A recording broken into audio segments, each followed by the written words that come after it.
Hello, welcome to this. Is it sort of a blog, an update? Yeah, it's kind of a podcasty, visual bloggy thing, I think. A visual bloggy, podcasty thing from our little trip to Belfast at the end of day one. And it's been a bit of a wet day, hasn't it, really? It has been a little bit damp, but I have to say, spirit's still riding high. And, everybody that we've come across today has been incredibly cheerful and just pretty much in the festive spirit, I'd say. Yeah, speaking of festive spirit, I thought we needed to, start as we mean to go on. So first thing this morning, I thought we'd show you the glamorous side of doing these outside broadcasts and how I got you in the festive spirit. Yeah, you say glamorous, not so much.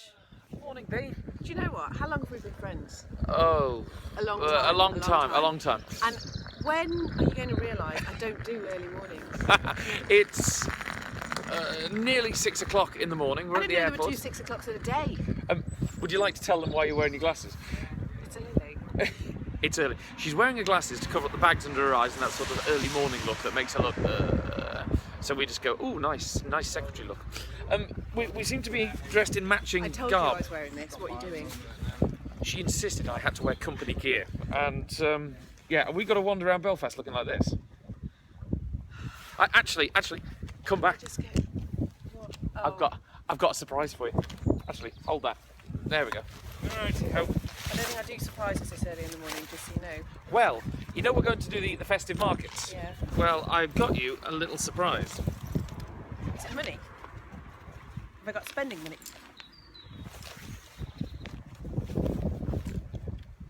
Oh, don't let them blow off. I can't hold them and this. We've got to go through the airport dressed like this and spend the whole weekend with these on. Yeah, No. yeah, come on.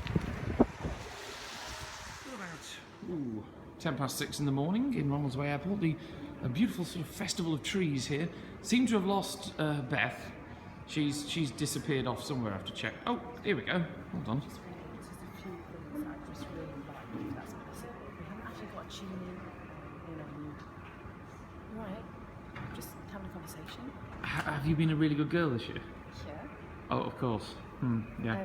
So I was just wondering if maybe you could just park it outside. So yes, flight over to Belfast was a nice flight. Nice. It was still all landing. right. I mean, gosh, it wasn't even 20 minutes, I don't think, was it? No, we just gassed all the way, really. And then we checked in pretty much at the hotel where we are here. This is the lovely Holiday Inn. Where are we in the town? Hope Street.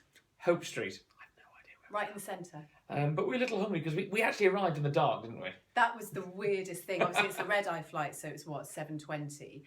But it wasn't even light by the time we got here, so it did feel really strange arriving at night. And I was starving by the time we got here. And as everybody knows, I am no good unless I've had food. So we went for some rather nice breakfast. Okay, so breakfast had. Yeah. How do you feel? I feel stuffed, to be honest, but Yeah. absolutely lovely. I really like it. It is really rather nice. If you ever look around, you see the decor's rather nice. Lots of people looking at us with these antlers on. Oh, I've forgotten about it. Yeah, leave them on. Come on, let's go. Let's go outside and have a look at the general area in which we're in. Actually, go on then. You go first. Ladies first, and all that. So, Look, there's a little car there. You'd fit in that perfectly. little car. Oh, I think this little car is just a bit too little. It's. Perfectly. Do you reckon they'd let me keep it? It does. It's branded up for the Belfast Baking Company, which is rather nice. But yeah, you can actually climb into it. I dare you to climb into it. Go on. The owner of the bakery is standing just a few feet away from us. I feel a little bit nervous doing that. I don't want to get told off. In fairness, it would probably knock your antlers off. Yeah. That's the big problem. So let's take a look around the general area around. This apparently is called the Kit up here. I'm pointing and you can't even see it. It's like an airfix model of the Titanic because we're in the Titanic Quarter. This is your first experience of the Titanic Quarter. When was the last time you were in Belfast? I haven't been in Belfast for over 20 years, so I don't recognise anywhere around here. And people have talked about how cosmopolitan this city is now and how much it's changed, and it really has. Because we're in the regenerated area. There's like the hotels up behind us there, and then if we look all the way down there, you can just about see Titanic Belfast. There we go. There's Titanic Belfast and Nomadic, and then round here, I'm going to trying to actually see where it is. We have the Kit, and effectively it's like an airfix kit of parts for the Titanic. Not life size, obviously.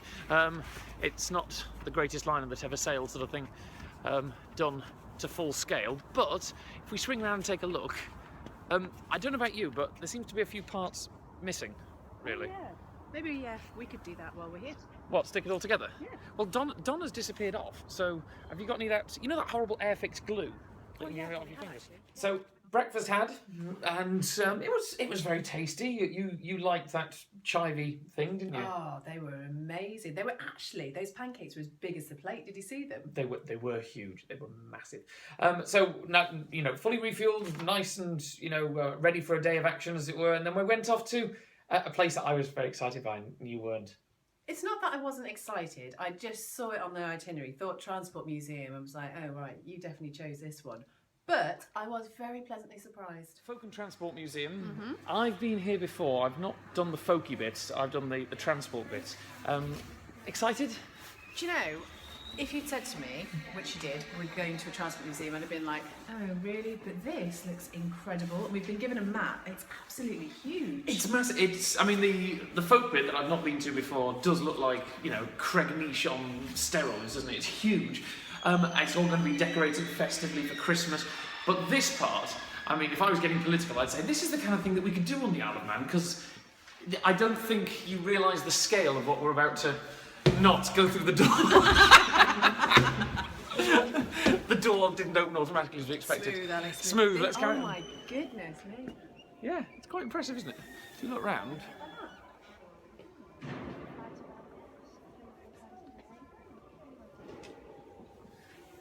But Can I get to sit on a train? you can get to sit on a train. This is the first floor. We go down another 3 floors underneath all of this for double-decker electric trams. The DeLorean, you know, the Back to the Future car. Yeah, that was built in Belfast. Oh, is it? So there's one of those down there. So if you can get it up to 88 miles an hour, you can go back in time. You know, get rid of some. Well, I'm excited. It is quite impressive. If you look around, there's a huge number of different locomotives. This is just the one hall of the Transport Museum. And I've been trying to get across to Beth the excitement of railways, you see, and the fact that this locomotive behind me, huge, massive, it's called Maeve, okay? And the gauge that the railways run on, if you look at the distance between the tracks, it's a lot larger than the gauge in the UK. But the thing is, I can't get Beth that excited by it at all. Okay, so we've started her at something of her own level. Okay? Hi, Bea. Hello. Hi. Yeah, how are you getting on with your book? Yeah, really good, thank you. Berkeley Bear is around here somewhere, and I just need to find him. Just turn to the front cover. What age is that for? A fun guide for children 3 years and above. Well, for some reason, and I'm not quite sure why, Paula, who's been showing us around this museum, thought this would be a really good guide for me. So. Well, when you came around the corner, you were quite excited by Berkeley Bear. And this apparently is the locomotive where you have to, you know, the children measure whether they're as tall as the wheel or not. Do you want to try and measure yourself? Yeah, come on. Look at this. No, if you go, now there's the big driving wheels behind us. Just go and stand up against it. There we go. Anyone notice that with the antlers, maybe, go on your tiptoes a second. There we go, you see. So, okay, pleasantly surprised with the Transport Museum. The Titanic bit was very, very good. Lots and lots of big locomotives. I got us to understand about gauges and things like this. You said you understood. And then it was time to move on. Yes. We went for a nice little walk then, didn't we? It was nice and dry inside. Donna, you're wearing, what is it, a snood? It's actually a pashmina converted into a snood. Oh, pashmina converted into a snood. The weather has caught me a little bit unexpectedly. Yeah, likewise. Beth, I'm impressed. Apart from the fact that you won't even dare step out into the rain, you've put your hood up, but the antlers are still there. This is not reindeer weather. You need some snow. Yeah. Come on then. Come on, out into the wet. Come on. Donna can do it. She's in her pashmina snood. You can be out in your antler hood. At least Thank your you. antlers keep the hood up. Yeah, that's true. Come on, you can do it. Is there going to be any cake involved? No, but there are more transport exhibits.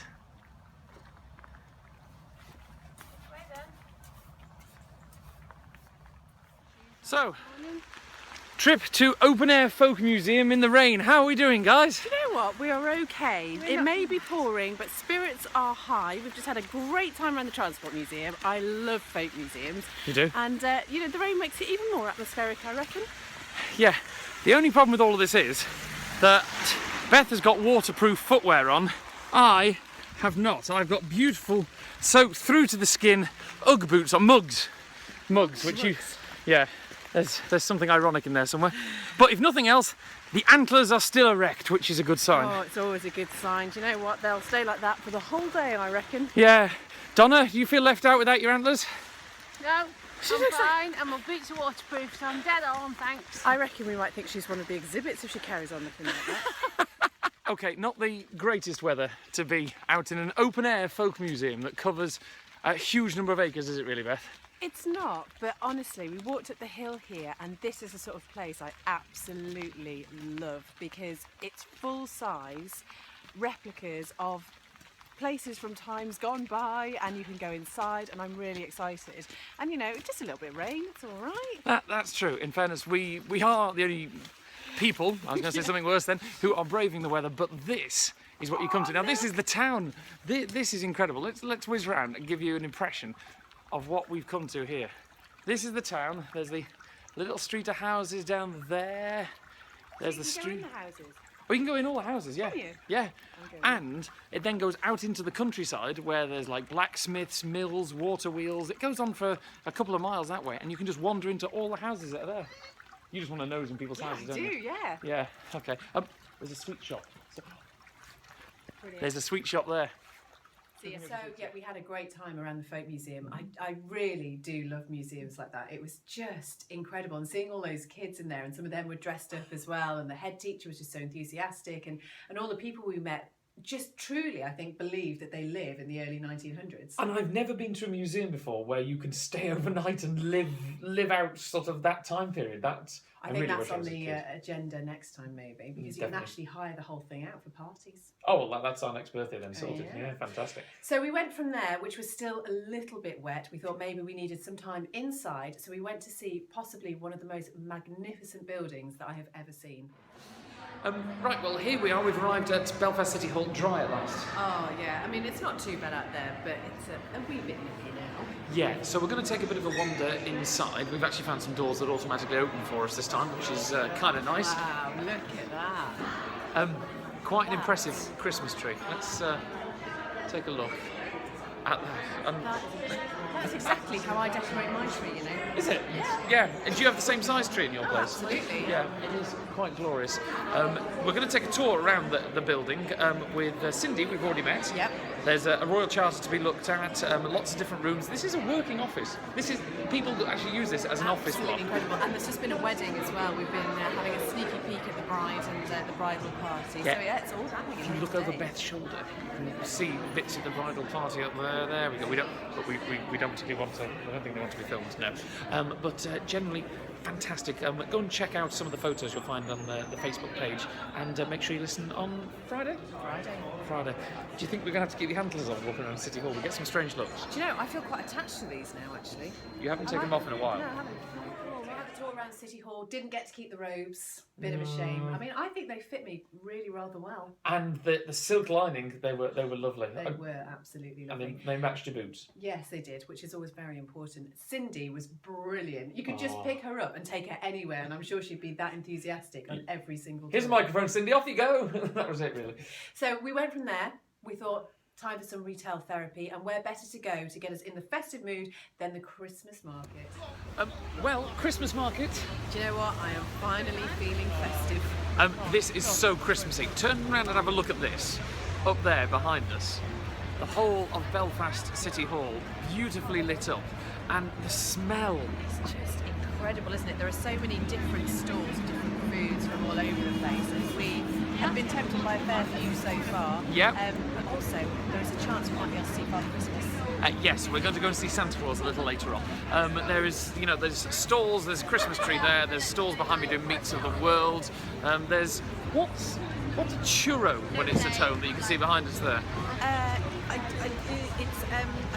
I know the answer to that. I think it's something that you eat. It's like a donutty thing, I think. I think so. My dad likes them. They serve them in Spain a lot. But interestingly enough, there's how many stalls did the guy say? 70 odd, and 20 new ones this year, literally from all over the world. But the really interesting thing is that this isn't just about them making money. A lot of them are here for a specific reason. So you've got people from Bali, for example, who are selling incredible things, and then the money is ploughed back into their own home communities to help with education and stuff.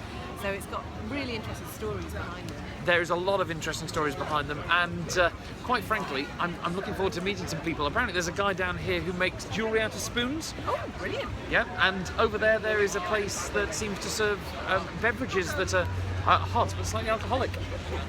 See ya. I knew that was later on. So there it is, just a snapshot really of what we've been up to today. We've been quite happily recording and snapping and interviewing people all over the place, haven't we? No, absolutely. Captain photo here. Yeah, I've got some shots. She's got some shots, okay, and there's more videos to come. Keep checking out the Facebook pages. Go to Women Today and Alex in the Afternoon. There'll be more clues on there as to how you can win a luxury trip here, which we're giving away on next Friday, Friday, December the 11th. If you listen to Manx Radio from 2 p.m, you can enter as many times as you like, and honestly, this is definitely a trip worth winning just before Christmas. Yeah, the atmosphere when you go on the Christmas markets is worth it alone. So do make sure you tune in. But from the moment, from both of us,